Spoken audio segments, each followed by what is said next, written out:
देखो बेटा, आज हम चैप्टर शुरू करने जा रहे हैं human genetics. BSc second Sam genetics का चैप्टर है ये ह्यूमन जेनेटिक्स, और इसके लिए मैं एक बुक फॉलो कर रही हूँ प्रदीप में चैप्टर नंबर है 15 ह्यूमन जेनेटिक्स। इस बुक को मैं फॉलो कर रही हूँ, इस बुक को फॉलो करके मैं तुम्हें पढ़ा रही हूँ। देखो ह्यूमन जेनेटिक्स में देखो दो वर्ड है, ह्यूमन और जेनेटिक्स। ठीक है, जेनेटिक्स हमें पता है जेनेटिक्स कौन सी ब्रांच होती है साइंस की। Genetic is a branch of biology that deals with the inheritance of character. ठीक है, इनहेरिटेंस ऑफ कैरेक्टर क्या हो गया, जेनेटिक्स। अब देखो ह्यूमन मतलब जो इनहेरिटेंस ऑफ कैरेक्टर है, किस चीज के कैरेक्टर्स के इनहेरिटेंस होगी, ऑफ ह्यूमंस। ठीक है, तो इसकी डेफिनेशन क्या होगी ह्यूमन जेनेटिक्स की, it is a branch of genetics which deals with the inheritance of characters of humans. इसको क्या बोलेंगे, ह्यूमन जेनेटिक्स। अब देखो इसी में एक इंपॉर्टेंट टॉपिक आता है। ठीक है, उस टॉपिक का नाम क्या है, कैरियोटाइप। कैरियोटाइप जो 1 मार्क क्वेश्चन, जो कंपलसरी क्वेश्चन होता है ना, उस पॉइंट ऑफ व्यू से भी क्या है, इंपॉर्टेंट क्वेश्चन है। ठीक है, कैरियोटाइप। कैरियो मीन्स क्या होता है वैसे, न्यूक्लियस, लेकिन इसमें क्या, न्यूक्लियस के अंदर क्या चीज प्रेजेंट होती है, क्रोमोसोम। तो उन क्रोमोसोम्स की क्या करनी है, हमने रिप्रेजेंटेशन देनी है।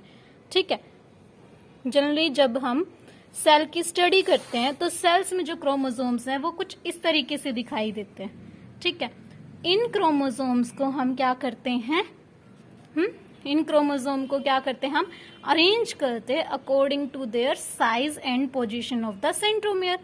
देखो अब ये सेल्स की स्टडी देखो जब सेल को जब हमने माइक्रोस्कोप में देखा तो सेल्स कैसे, क्रोमोसोम्स कैसे दिख रहे हैं, सेल्स में अलग अलग हैं। देखो अलग अलग स्कैटर्ड पड़े हैं। इसका क्या बनाना है, हमें कैरियोटाइप बनाना है। तो इसमें देखो कुछ तो देखो कैसे हैं, मेटासेंट्रिक, कुछ सब मेटासेंट्रिक हैं, कुछ कैसे हैं, एक्रोसेंट्रिक भी हैं, है ना। देखो ये क्या है, पूरे के पूरे मेटासेंट्रिक हैं। ये वाला क्या है, सब मेटासेंट्रिक है। ये वाला क्या है, एक्रोसेंट्रिक है। कुछ का साइज देखो बहुत बड़ा है, कुछ का साइज छोटा है। तो हमें क्या करना है, इन सब क्रोमोसोम को अरेंज करना है। उन क्रोमोसोम को अरेंज करना किसके अंदर आता है, कैरियोटाइप। तो कैरियोटिपिक स्टडी में अब हम इसकी कैरियोटाइप बनाएंगे, तो वो कैसे बनेगा कैरियोटाइप, कुछ इस तरीके से कैरियोटाइप होता है। ठीक है, इस कैरियोटाइप में क्या होता है, देखो सबसे पहले कौन सा है, मेटासेंट्रिक, और जिसका साइज क्या बड़ा। अब ऐसे करते करते लास्ट में क्या आ गया, जिनका साइज छोटा है। ठीक है, अब देखो कैरियोटाइप की डेफिनेशन देखो क्या होगी, it is a photographic representation. क्या है, फोटोग्राफिक रिप्रेजेंटेशन है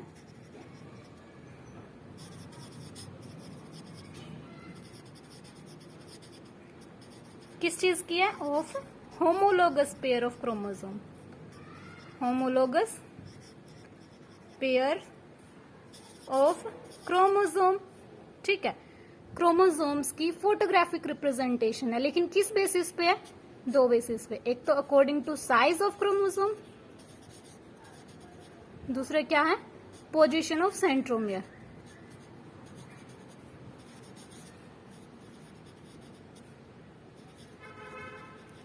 तो पूरी डेफिनेशन क्या होगी कैरियोटाइप की, it is a photographic representation of homologous pair of chromosome according to their size and position of the centromere.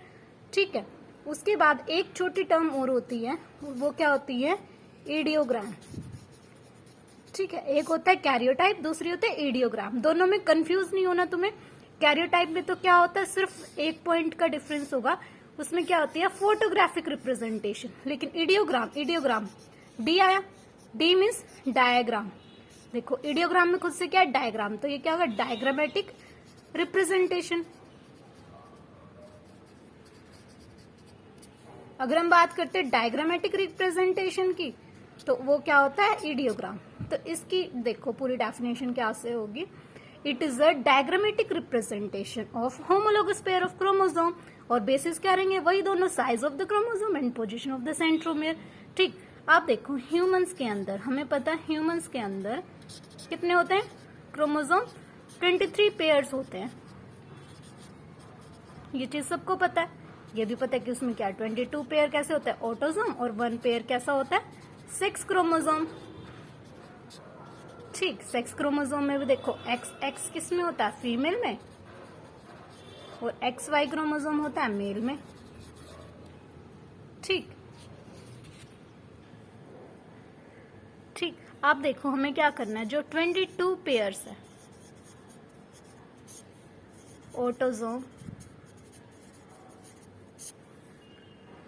ठीक है, उसके लिए क्लासिफिकेशन है।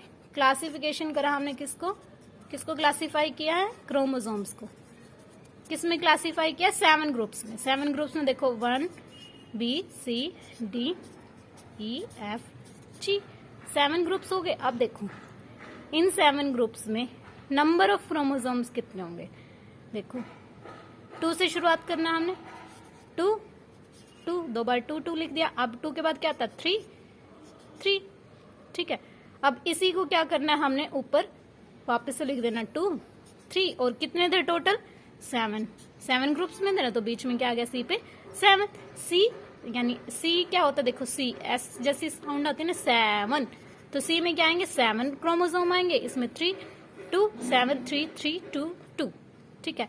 अब देखो हमें पता है कि साइज के अकॉर्डिंग और पोजीशन ऑफ सेंट्रोमेयर के अकॉर्डिंग हमने क्या किया, इनको कैरियोटाइप में क्लासिफाई करा। देखो 7 ग्रुप्स हैं, ए में कितने 3, तो उनकी नंबरिंग देखो A1 A2 A3 हो गया। बी में 2 है तो क्या होगा, बी नंबरिंग कितनी 3 तक हो गई, 4 5। अब ऐसे देखो अब क्या होगा, सी में कितने होंगे, 6 से लेके C2 12 तक। अब देखो डी में क्या आएगा, 13 14 15 16 17 18 19 20 21 22। तो क्या आ गया, 22 पेयर जो ऑटोसोम्स हैं उन सबको हमने 7 ग्रुप्स में क्लासिफाई कर दिया।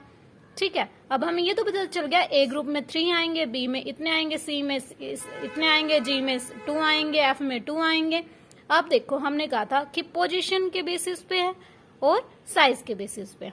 साइज के बेसिस पे हो गया, ठीक है। अब पोजीशन देखो, पोजीशन किस चीज की, सेंट्रोमियर की। सेंट्रोमियर की पोजीशन, अगर सेंट्रोमियर की पोजीशन बात करें तो इसके लिए मैंने ट्रिक बनाई है, मिस अम्मा, ठीक है। मिस मतलब मेटासेंट्रिक होगा सबसे पहले, ठीक है। आई से तो कुछ होता ही नहीं, एस और एस यानी 2 बार क्या आएगा, सब मेटासेंट्रिक। इस वाले में भी क्या होगा, सब मेटासेंट्रिक। नेक्स्ट में देखो ए एम एम ए मतलब एक्रोसेंट्रिक, ठीक है। उसके बाद क्या आएगा, मेटा, ठीक। उसके बाद मेटा, यहाँ पे मेटा के साथ क्या आ सकता है, सब मेटा भी आ सकता है, मेटासेंट्रिक। और लास्ट में क्या होगा, एक्रोसेंट्रिक। अब देखो साइज के बेसिस पे, साइज क्या होगा, सबसे पहले 2 में लार्ज साइज आएगा, लार्ज आएगा। फिर क्या होगा, 2 बार बीच में मीडियम साइज, मीडियम साइज, और लास्ट में क्या आएंगे, स्मॉल साइज, स्मॉल, स्मॉल, ठीक है। अब अगर हम बात करें ग्रुप्स की, A B C D E F ऐसे करके देखो, ए में क्या आएगा, नंबर ऑफ क्रोमोसोम 3 होंगे, और तीनों क्रोमोसोम कैसे होंगे, मेटासेंट्रिक। देखो मेटासेंट्रिक है, 3 क्रोमोसोम होंगे, साइज कैसा होगा उनका, लार्ज, ठीक है। पेयर में 3 पेयर आ गए, ऐसे करके क्या हो गया, हमने 22 को तो क्या कर दिया, क्लासिफाई कर दिया, ठीक है। 22 को हमने क्लासिफाई कर दिया। अब बात किसकी आती है, सेक्स क्रोमोसोम की। जो 1 पेयर सेक्स क्रोमोसोम है उसमें क्या आएगा, XX XY, ठीक है। अब इनको हमने कौन से ग्रुप में डालना है ये देखना है। देखो जो X क्रोमोसोम है उसको डालना हमें C में, ठीक है। और जो Y क्रोमोसोम है उसका साइज कैसा होता है, छोटा, स्मॉल साइज का होता है ये, तो Y क्रोमोसोम किस में आएगा, G ग्रुप में, ठीक है। अब देखो इनका कैरियोटाइप, मेल और फीमेल का कैरियोटाइप में देखो, देखो ए में 3 क्रोमोसोम, बी में, सी में, और लास्ट में देखो एक्स और वाई, ठीक है। एक्स का साइज बड़ा है, वाई का साइज छोटा है। अब देखो फीमेल का कैरियोटाइप में दोनों क्या XX बड़े हैं, यानी किस ग्रुप में डाल सकते हैं हम इसको, सी ग्रुप में, ठीक है।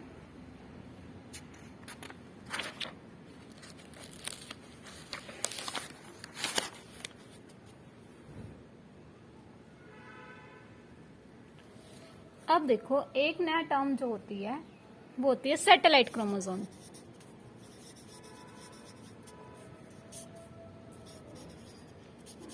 ठीक है, हमें पता है कि जो क्रोमोसोम होता है, यहाँ पे क्रोमोसोम में क्या आता है, एक गैप आता है। ठीक है, उसको क्या बोलते हैं हम, सेंट्रोमियर। ठीक है, एक और गैप आ जाए ऐसे, ठीक है, गैप बोल दो या उसको क्या बोल सकते हैं हम, कॉन्स्ट्रिक्शन। ये इसको सेंट्रोमियर को क्या बोलते हैं, प्राइमरी कॉन्स्ट्रिक्शन। अगर एक और कॉन्स्ट्रिक्शन आ जाए उसको क्या बोलेंगे, सेकेंडरी कॉन्स्ट्रिक्शन। ठीक है, तो ह्यूमंस के अंदर क्या है, 5 पेयर क्रोमोसोम्स ऐसे हैं जिनके पास क्या होती है, सेकेंडरी कॉन्स्ट्रिक्शंस होती है। वैसे कॉन्स्ट्रिक्शंस होते क्या है कि आपस में फ्यूजन ना हो, इसलिए ऐसे ही लास्ट में टेलोमेयर होते हैं एंड पे, वो उसका भी काम क्या होता है, फ्यूजन ना हो।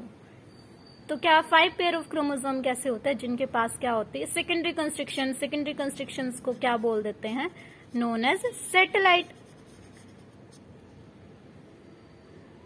और वो क्रोमोसोम जिनके पास सैटेलाइट है उनको क्या बोलते हैं, सेट क्रोमोसोम। सेट क्रोमोसोम, तो कौन से सेट क्रोमोसोम्स होते हैं, 13, 14, 15 और 21, 22। ये क्रोमोसोम कैसे होते हैं, सैटेलाइट क्रोमोसोम। उसके बाद देखो कुछ सिंबल्स होते हैं। इसके साथ ही हम आज के लेक्चर को फिनिश करेंगे सिंबल्स के साथ। P, Q, deletion, duplication. P मतलब होता है short arm of chromosome, Q होता है long arm of chromosome, DEL होता है डिलीशन और DUP होता है डुप्लीकेशन। देखो जब सब मेटासेंट्रिक क्रोमोसोम होता है तो ये कैसी होती है, शॉर्ट आर्म, इसको P से डिनोट करेंगे। ये क्या होते हैं, लॉन्ग आर्म, इसको Q से।